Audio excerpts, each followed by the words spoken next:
para luego ponerla igual en la plataforma.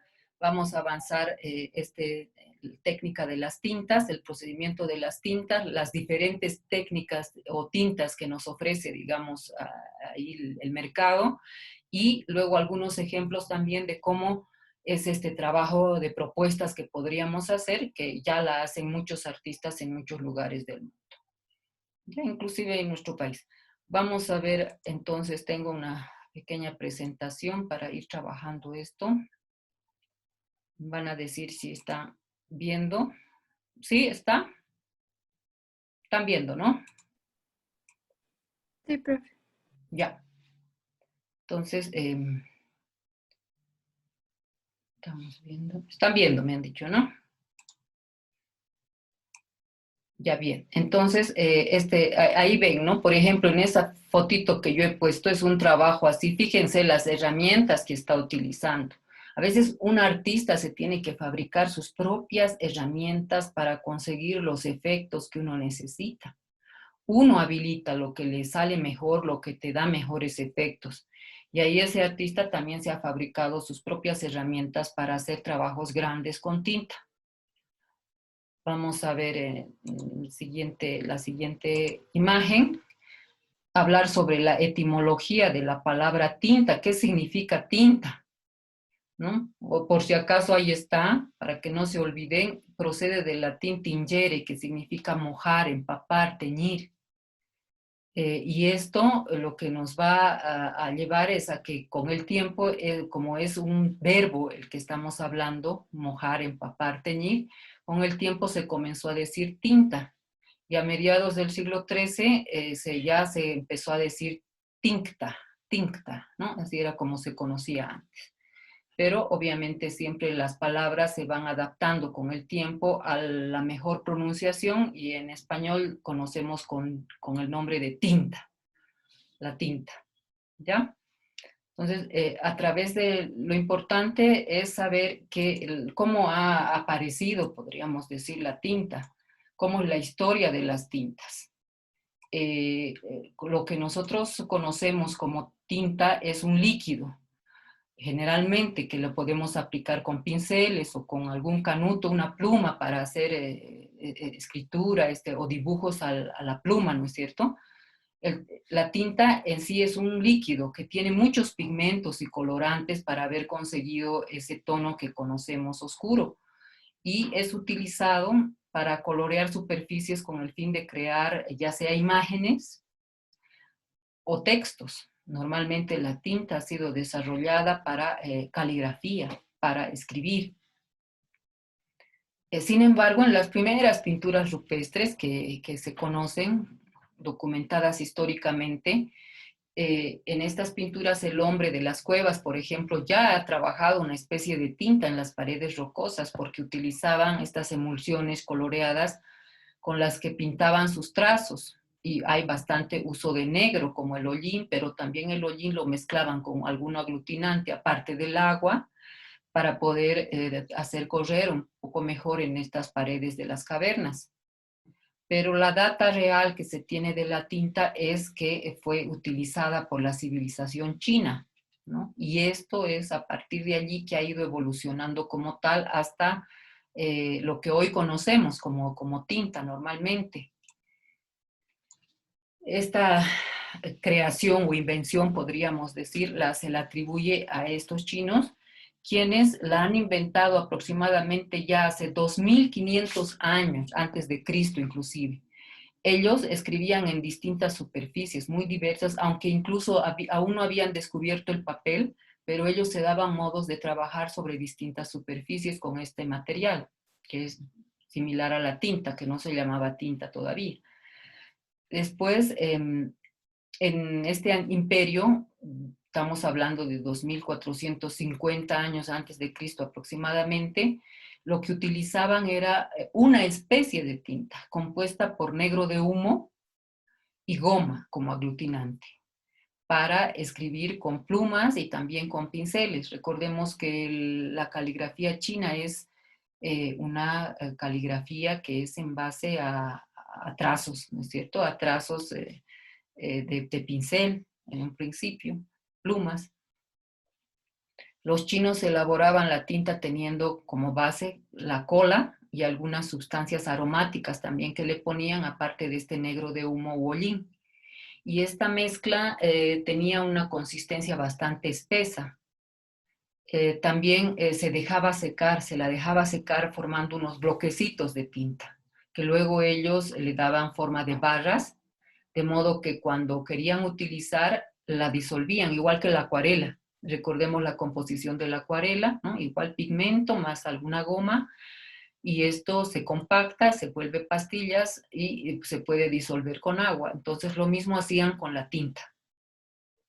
Ya con un pincel humedecido mojaban estos bloquecitos y ellos pintaban con los efectos similares a los que tenemos hoy con las tintas actuales que conocemos.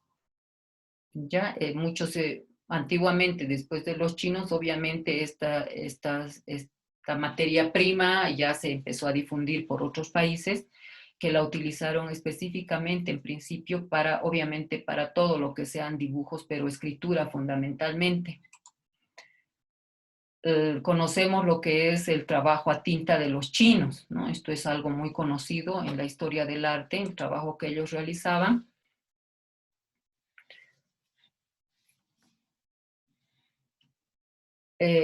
También en aquellos tiempos solo existían dos colores de tinta. Uno era el que obtenían en la tinta roja, con lo cual le ponían sulfato de mercurio para darle esa tonalidad rojiza. Y luego para la tinta negra era con sulfuro de hierro mezclado con un barniz procedente de la savia de un árbol, un arbusto que era rico en un tanino, ¿no? Una sustancia natural que sirve también como aglutinante y que le proporciona a veces el color oscuro. Eso en la China, ¿no? Estamos hablando de la China y también vamos viendo algunos otros trabajitos muy conocidos de este tipo de trabajo a tintas, ¿no?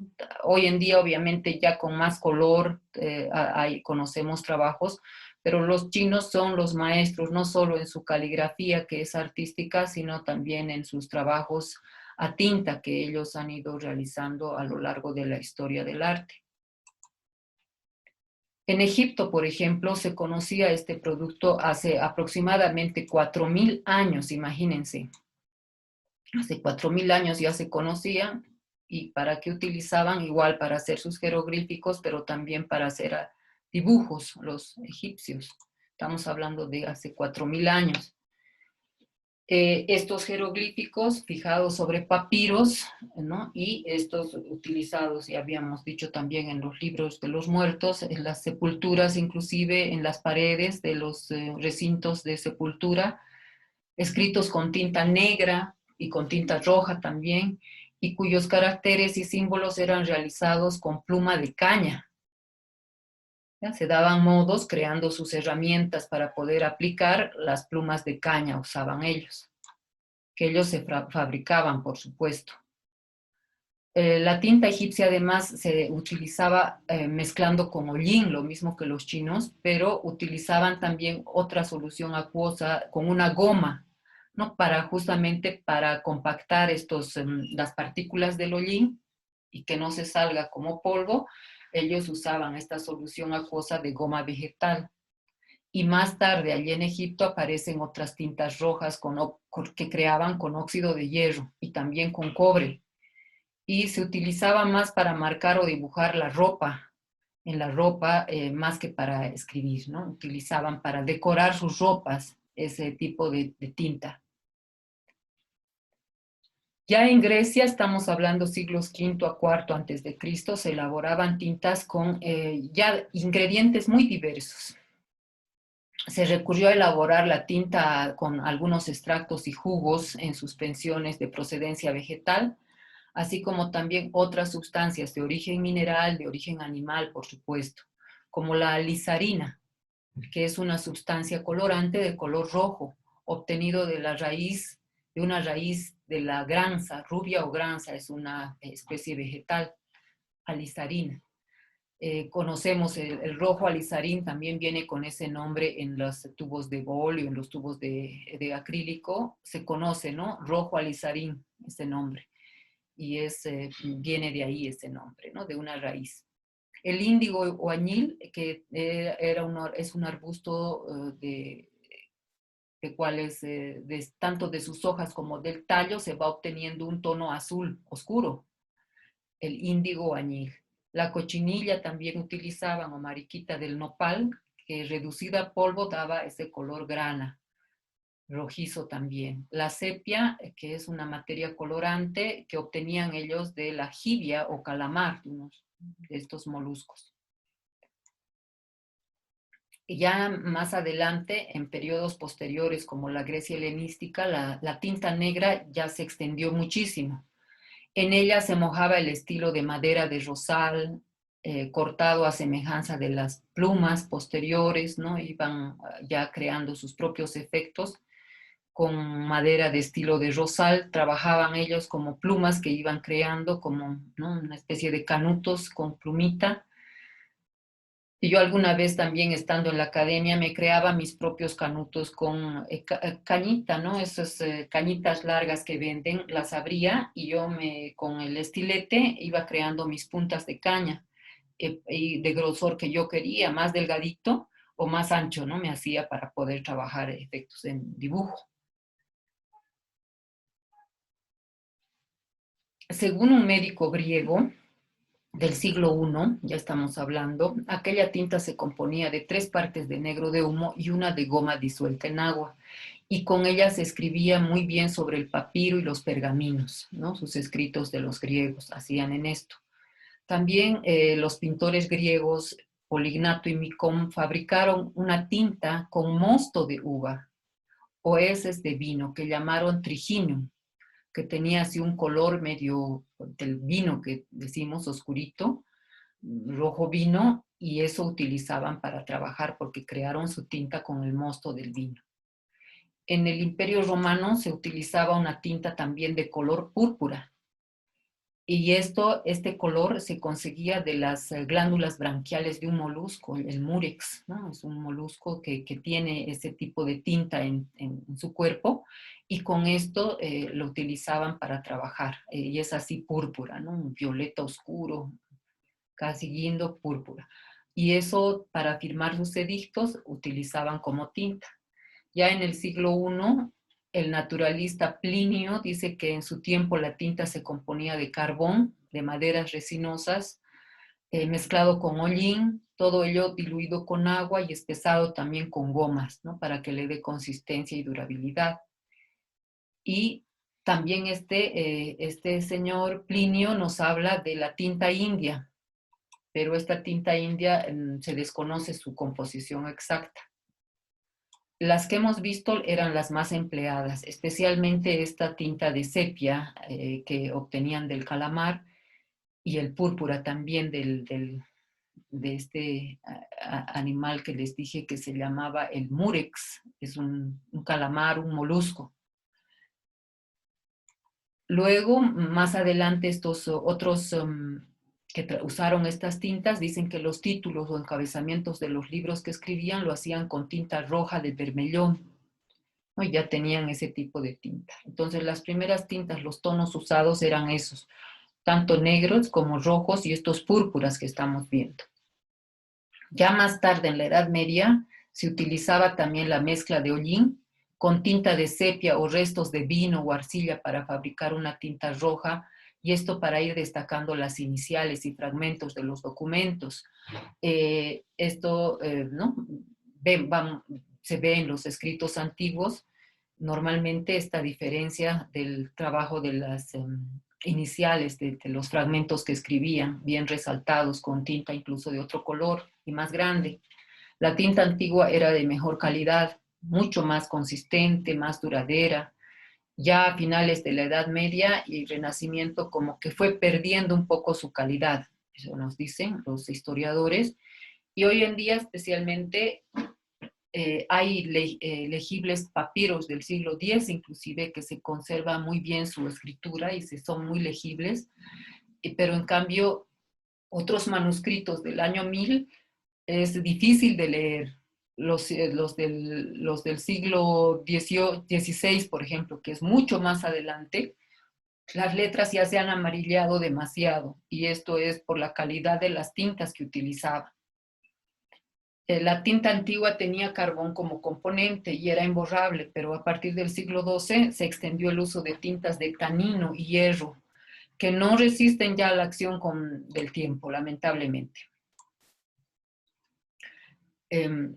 Artistas como Durero, por ejemplo, ¿no? Utilizaban tinta en sus dibujos, también Leonardo da Vinci, Goya, Rembrandt. Este es un dibujo de Rembrandt, por ejemplo, un trabajo de Rembrandt con tinta, pero vamos a ver qué tipo de tinta utilizaba él. Se usaba la tinta llamado bistré.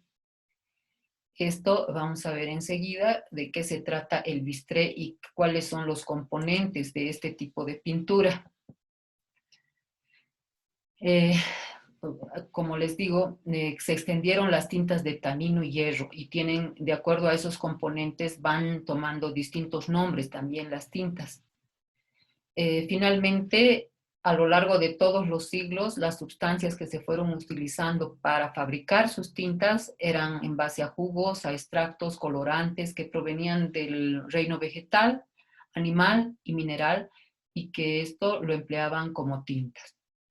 La evolución de la tinta, sin embargo, a lo largo de los siglos ha sido continua, nunca se ha detenido, ¿no? Y el gran cambio llegó a partir del siglo XX, como todo, ¿no? Que ha sido la modernidad, con la invención mucho más de lo que son los ordenadores, las impresoras, las imprentas offset y todo esto ha cambiado totalmente el uso de las tintas.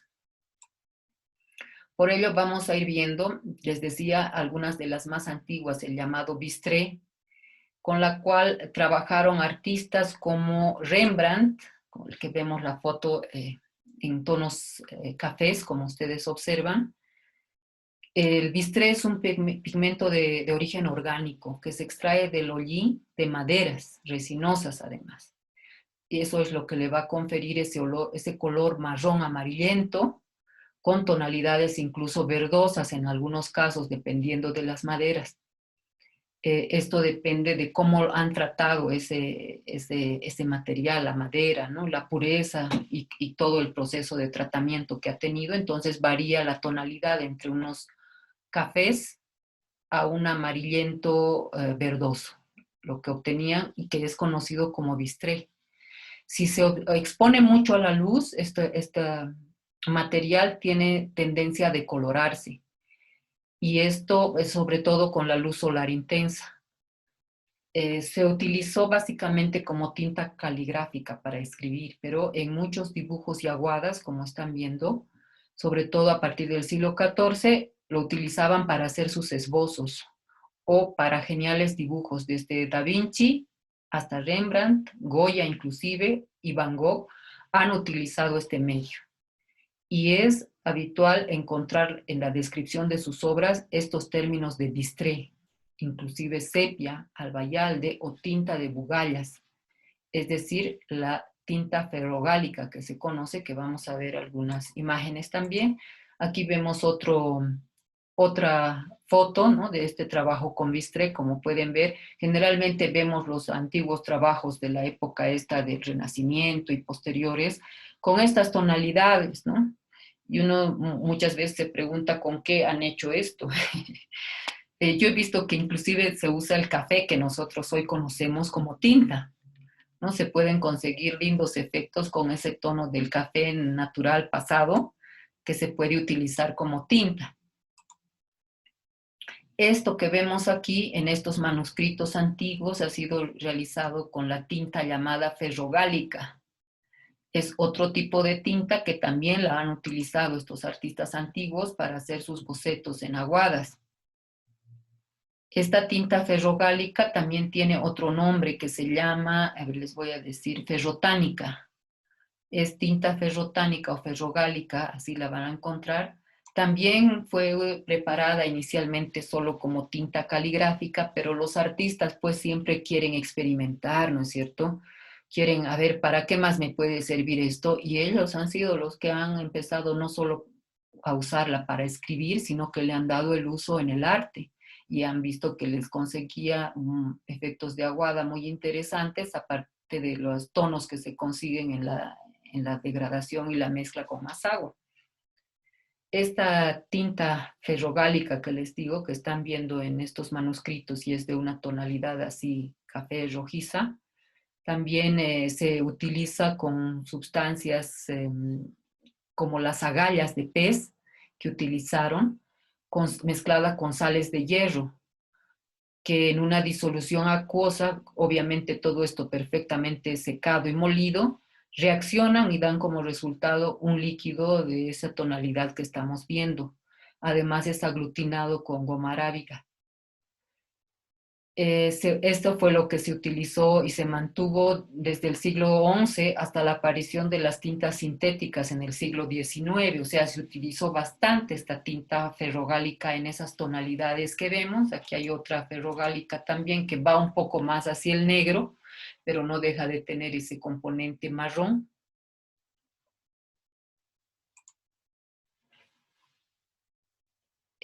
Lo malo de esto es que la oxidación de las sales de hierro que contiene esta tinta, por eso es ferrogálica, porque tiene bastante hierro, provoca la corrosión del papel, como han visto en el anterior escrito que estaba perforado. Entonces, esa oxidación hace que se vaya corroyendo el papel a través del tiempo. Eso es lo negativo que tiene.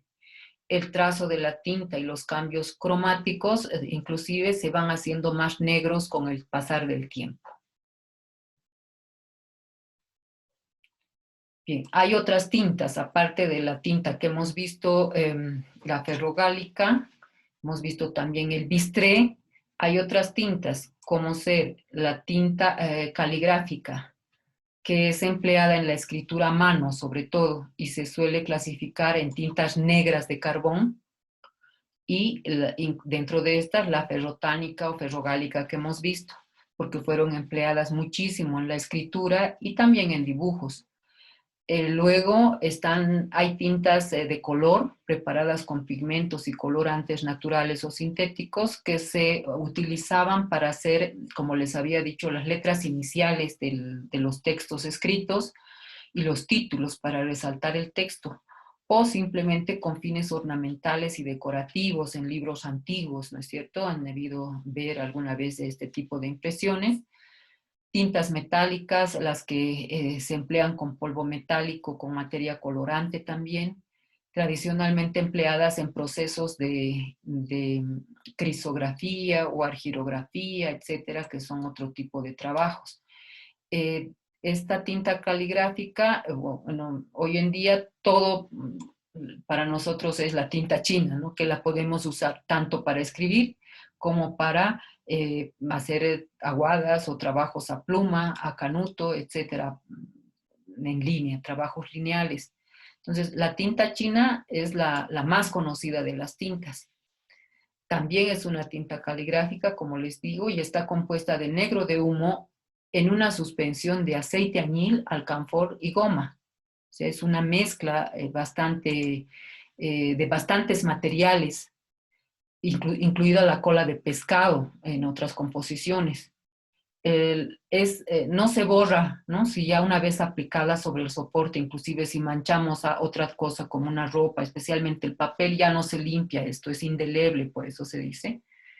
Y fue introducida en Europa en el siglo XVI recién, aunque ya se conocía en Oriente, ¿no? Esta sustancia por muchísimos años.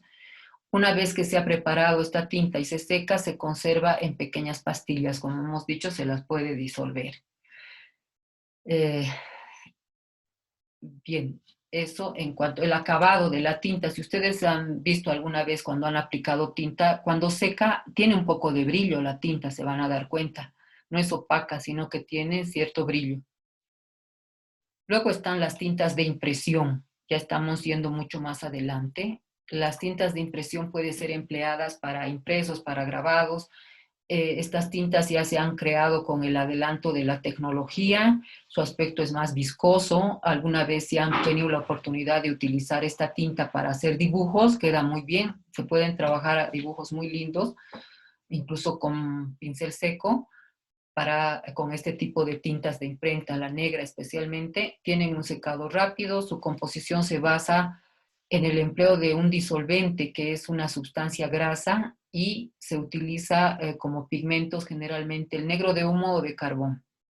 Actualmente los colorantes de las tintas de impresión son sintéticos y según el método de impresión puede ser para hueco grabado, tipográficas, litográficas, etcétera, y se caracterizan por su gran estabilidad debido al colorante o que se obtiene por la calcinación de sustancias orgánicas y sensible a las alteraciones químicas de la luz.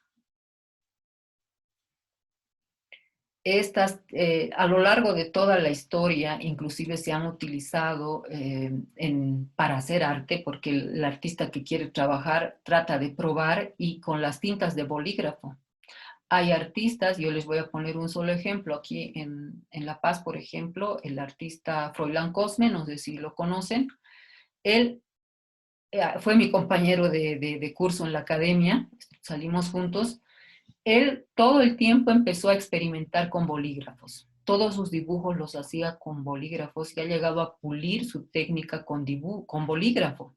Bolígrafos rojos, inclusive usaba azules, verdes, negros, de todos los colores, y el efecto que fue consiguiendo con eso, muy pulido en su dibujo, y actualmente sigue aplicando esto. Ya es un artista bastante de trayectoria, pero él se ha especializado, podríamos decir, en el manejo de la tinta de bolígrafos, haciendo todos sus dibujos, e inclusive el trabajo de pintura que hace, él combina mucho con la tinta de bolígrafo por su línea y todo esto que utiliza, los efectos que consigue. Entonces no se descarta, ¿no?, que cualquiera de estas tintas uno las puede utilizar de la mejor manera, dependiendo de lo que quiere expresar con eso. ¿Ya? Y estas tintas de bolígrafo son mucho más procesadas, también formadas por resinas vinílicas polimerizadas, ¿no?, que tienen un proceso químico para ser colocadas dentro de los tubos que normalmente vienen dentro de los bolígrafos que conocemos, ¿no? Y tiene muchas propiedades, y también depende de cómo las explota la persona, el artista que quiera utilizar en forma artística, aquello que normalmente ha sido creado para escribir, los bolígrafos.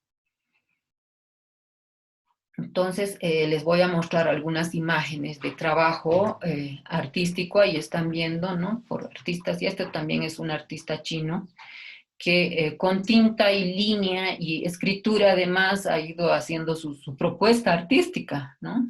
Fíjense, combinando sus escritos en chino con escritos en inglés, en español, ¿no? Ha ido, y mancha y línea, fíjense, ha ido componiendo sus propias obras. Vamos a ir viendo con tintas de color. Estos son tintas con alcohol, ¿no?, que han ido trabajando incluso con texturas que han ido creando otros artistas para hacer sus propuestas. Aquí la combinación de tinta, vean, la tinta negra en planos aquí que se sobreponen. ¿Están viendo, no, chicos? Hola, ¿están viendo? Sí, profe. Ya. Sí, Sí, sí. En estamos esta viendo. obra, fíjense la propuesta, ¿no? Hay color aquí, que puede ser tinta o no, o puede ser acrílico. Yo tengo la libertad de hacer mi propuesta, y vean con la tinta los trazos que realiza, tanto de mancha en planos como en línea. Aquí vemos otra obra, igual, fíjense, ¿no? El uso de la tinta negra. Aquí hay figuras, ¿no?, que se van fundiendo con las manchas, etcétera, o la propuesta que tiene este artista. Todo con tintas, y se puede sumar inclusive óleo, ¿no? O se puede sumar acrílico, se puede sumar acuarela, una propuesta. Entonces voy combinando técnicas. Lo mismo aquí, fíjense, propuestas más abstractas en base a tinta, y obviamente el uso de algún acrílico blanco, por ejemplo, ¿no?, para hacer algunos otros efectos. Lo mismo aquí, fíjense, propuestas que es importante que ustedes también tengan como referencia el uso de estos materiales distintos, diversos, para poder hacer mi propuesta pictórica, pero en el entendido que yo puedo usar hasta tintas de imprenta, que yo puedo usar hasta las tintas de color que vienen para hacer trabajos de publicidad, que puede usar la tinta negra de otra manera, puede usar la negra o cualquier, o hay tintas azules, inclusive rojas, y yo puedo hacer mis efectos. Por ejemplo, ahorita yo tengo un bote enorme, deben ser unos 3 litros o 4 litros de pintura, de tinta roja, que nunca me he dado el tiempo para emplearla, para experimentar, pero está ahí y es bien antigua, debe ser del 1900 tranquilamente esa pintura antigua, que por cosas del destino me llegó a mí. Tenía 3 botes de eso, 2 los rompieron mis hijos hace algunos años por accidente y se desperdició totalmente y me queda uno, ¿no? De esa tinta roja, pero voy a probar qué sale algún rato con eso. Es esto también, fíjense, ¿no? Como pueden ver, parece acuarela también la tinta manejada de esta forma, con transparencias. Pero vean, ¿no? Lo que se puede conseguir es solo con tintas. Aquí combinando color y tintas, línea gruesa, línea delgada, mancha, ¿no? Entonces, tenemos que lanzarnos a la experimentación. Ustedes como jóvenes especialmente, y lo importante es que descubran aquel material que les gusta, ya sea en combinación, mixtamente, trabajando con otras técnicas, pero hacer sus propuestas. Y esto es lo interesante y lo importante para quienes ya están cursando el último semestre. Aquí igual vemos una tinta con figuras, como ustedes pueden ver aquí, figuras humanas que se van fundiendo con la mancha y algunos otros efectos de textura, con color, que puede ser con tinta de color o acrílicos o acuarelas que yo puedo proponer. Aquí lo mismo, arte abstracto, pero con base tintas, ¿no? Oscuras. ¿Qué usos yo puedo dar a la tinta y cómo puedo explotar la tinta, por ejemplo? Esas son propuestas igual eh, abstractas, pero no dejan de ser agradables visualmente, estéticas.